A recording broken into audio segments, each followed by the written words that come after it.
Caleb Williams and rookie quarterbacks. This weekend, we saw the rookie quarterbacks ball out. Caleb Williams looked electric. Caleb Williams looked like he had a little bit of Patrick Mahomes in him. He threw the ball well. That one play where he was running and kind of just tossed it on the side impromptu shows why he's been regarded as one of the best prospects in football for many years. He succeeded at Oklahoma. Caleb Williams succeeded at USC. Despite everyone wanting to complain that he paints his fingernails, he's gonna succeed in Chicago. And it's weird, right? Because he's hated. And I think we've come to this point here as a society. We no longer want to embrace these young athletes who come in and just kill it. We want to find a way to bring them down. And it's wrong. Look, Caleb Williams, because he had an NIL deal and he had all this money in college, people don't like Caleb Williams. That's a fact. Why do they not like him? Oh, because he's successful. He has all this hype before he's ever played a game. Go cry more. The Chicago Bears have been looking for a franchise quarterback what feels like my whole entire life. It looks like they found one in Caleb Williams. We thought CJ Stroud was electric as a rookie last year. He was. I wouldn't be shocked if Caleb Williams comes out with some similar success. He's good. The other rookie quarterbacks, Jaden Daniels, he looked like he's going to be pretty good. And then there's the Patriots. Did they find someone in the 6th round again? It's quite possible.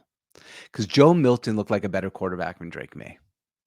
And I don't know if that team is ready to pull the trigger and say, hey, I know we drafted Drake May with the 2nd overall pick, but maybe we should just go with Joe Milton. Sometimes as a team, you have to literally look into yourself in the mirror and say, let's just go with the hot hand. It reminds me of 2 situations. One, the Seattle Seahawks back when Matt Flynn was signed to a huge contract. They signed Matt Flynn and they said, oh, Matt Flynn is going to be the quarterback. Pete Carroll brought him in and they drafted a rookie in Russell Wilson. And then Russell Wilson balled out.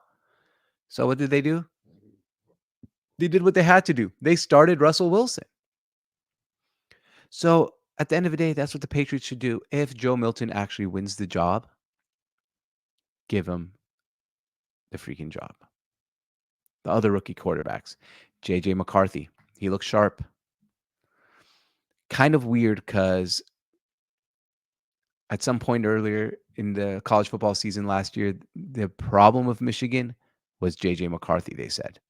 Was he good enough to win? Well, when he gets drafted in the 1st round, and he is going to do everything possible to make a tough decision between I think Sam Darnold's going to start, but he's giving the Vikings everything they can handle on this decision on whether they go with J.J. McCarthy or Mr. Sam Darnold. And then last but not least, 2 more. Michael Penix. He's not going to start, but he looks sharp, obviously. The Falcons probably just, when he reached them, they're like, whatever. We have to take him. These rookie quarterbacks, this class could become historic. I love Michael Penix. I went to University of Washington, so that's why I have a soft spot in my heart for him. And then last is a guy I don't have a soft spot for, but boy, do I feel like I'm wrong about him, is Bo Nix. Bo Nix looked like a franchise quarterback. And it just goes to show everything they've told us about Bo Nix. His maturity, his preparation, his leadership. He's a son of a coach.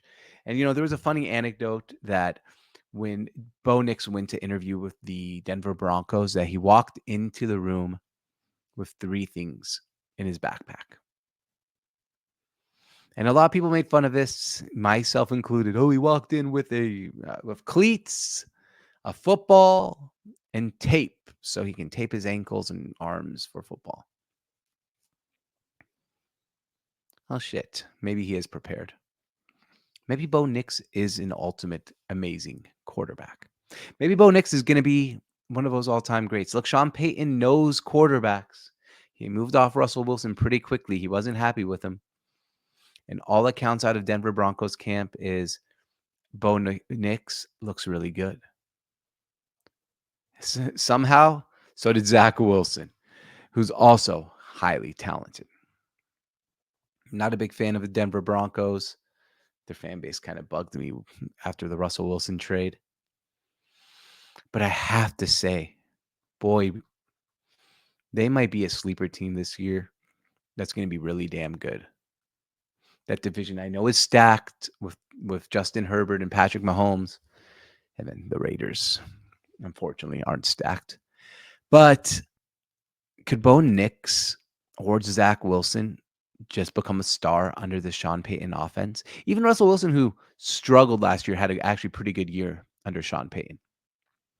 I know a lot of us don't like Sean because he has an ego and he talks weird and talks aggressively and the whole entire Bounty Gate situation.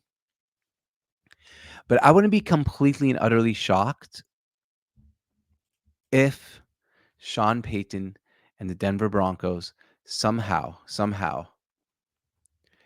end up being the sleeper team in the NFL and being really damn good. Wouldn't shock me here at all. Good for them, and good for them getting those quarterbacks. And I wouldn't be shocked this year. Look, usually we're going to have two guys who are going to pop as rookies, right? Wouldn't be shocked if they're Bo Nix this year and Caleb Williams. Caleb Williams, for obvious reasons, I think most people will agree with that. But also Bo Nix, because boy, was I wrong.